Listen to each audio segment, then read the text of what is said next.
খেলতে গেছিলাম, খেলে টেলে বাড়ি চলে এসেছিলাম এখন। আর বিকেলবেলায় যাবো হচ্ছে কি যে আমাদের এখানে মেলা হয়, উদ্যানের মেলা, সেখানে যাবো।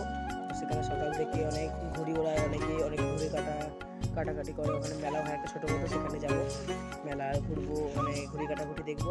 মেলায় প্যারাসে খেলে আসার পর এখন মেলায় চলে যাচ্ছি, হাড়েখানের সামনে থেকে সরস্বতী পুজো 5-6 জায়গায় চাঁদা দিচ্ছে। মানে কি বলবো, আমরা বলে আসছি পেটিয়ে থাকলে দেবো চাঁদা, তাহলে দেবো না, সেই বলে আমরা তো এখন বেরিয়ে আসছি। সব থেকে 5-6 জায়গায় চাঁদা ধরে ফেলেছি অলরেডি, আর সামনে এখনও আছে হয়তো।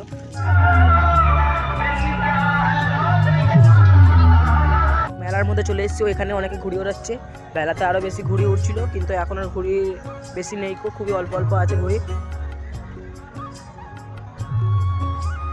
এদিকে অনেকগুলো আছে, এখন আর বেশি ঘুড়ি উঠছে না আর অনেক উপরে উঠছে বলে দেখা যাচ্ছে না।